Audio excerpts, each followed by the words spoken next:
Hey guys, Adam here from DirectionTrader.com. Let's look at today's markets and talk about what happened and what we see moving forward. Well, in the live trading room, we came in this morning talking about the S&P, the Russell, the Dow, and the Nasdaq, and how we had a 3-to-1 setting up. What I mean by that is, let me switch this to a daily chart here on the left side. This is the S&P. Let's go ahead and actually just leave that at the 1600. And I'll just drag these dailies over. That'll be easy. So there we go. Here's a daily chart of the S&P. This is a daily chart of the S&P. Sure enough, let's go ahead and let's concentrate on yesterday's bar. We're talking about that bar from yesterday here. With the S&P, you can see that that bar is red. Okay? And then more importantly, let's keep going here. We'll look at the Nasdaq. You can see yesterday's bar on the Nasdaq. Yesterday's bar in the Nasdaq is red. So we'll put up the NQ here, and we'll notice that the bar from yesterday is red. Okay, let's keep going here to the Dow.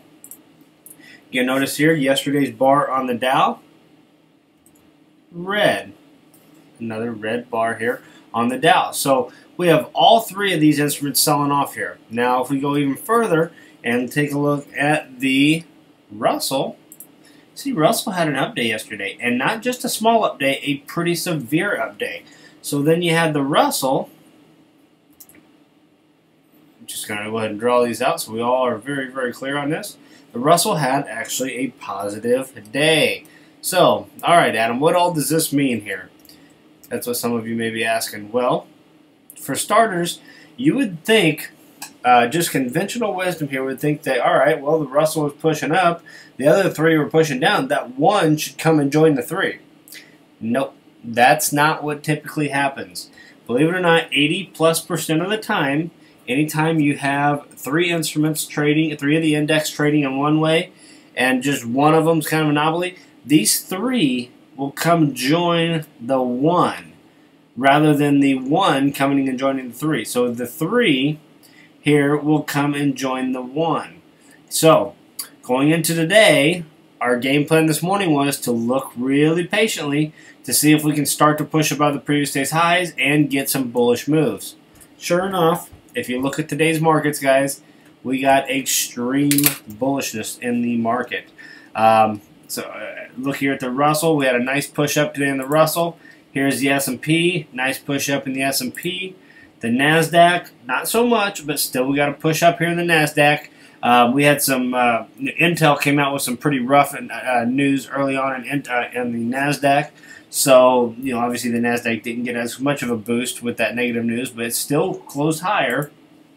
And then here with the Dow, closed up higher. So, I'm going to pay attention here, guys, going into tomorrow, because you guys know I'm a little bit short biased the market, but due for a little bit of a correction here. So, do I think that these markets are going to go ahead and head on up north and continue trading higher and higher and higher and higher? Not necessarily. Not necessarily. I'm still going to watch price action, and I'm going to see here if it wants to, trade above today's high. So, bottom line, going into tomorrow, anything above today's highs, I will look one-sided and I will be bullish. Anything below today's highs, depending on what market you're trading, I'm going to look to short. So if we're below today's highs, I'm still looking for further pullback and still looking to see if this thing wants to drop some more.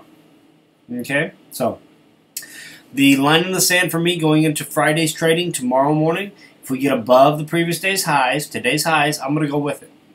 Any type of pullback, I'm going to respect, and I'm going to go ahead and look for shorting opportunities. And that's the stock index futures. Now, let's go take a peek here at gold. We were active today in crude oil, trying to get active here in gold. Sure enough, today just didn't amount to much in gold. You see, it did peek its head up above the previous day's highs here, just a little bit early on, but then it did just crash on down and more or less closed inside of yesterday's range.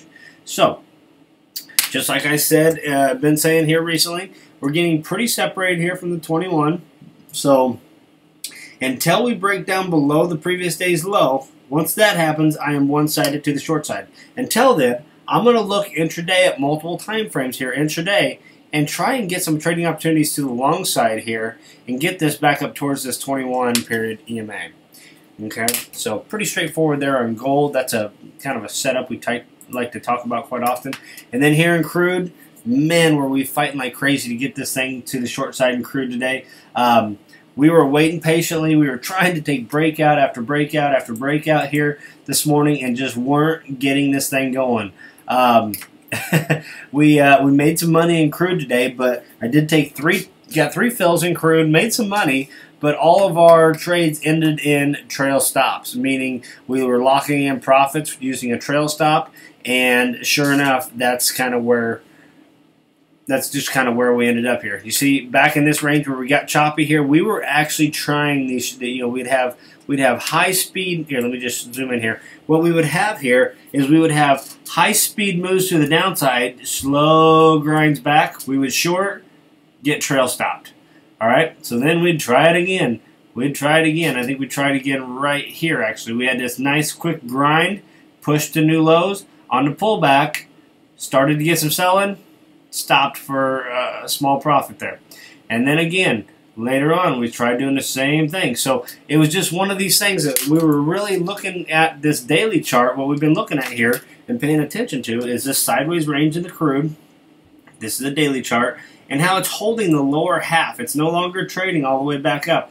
It's more or less holding the lower half here. So I am looking for this thing. You see in the stochastics pushing down. The MACDs are actually separating to the downside. We're looking for this thing to be building up more strength here. You see how we're getting really pinched in here, just ready to break here. This has been 5.5 going on 6 weeks on crude in this range, and I'm looking at this thing to potentially break to the downside. And when it does, I feel the floodgates are going to open up, and I really want to be a part of that. So we were trying to get an opportunity, but we weren't just taking pullbacks, leaving our stops up here and put our targets down here.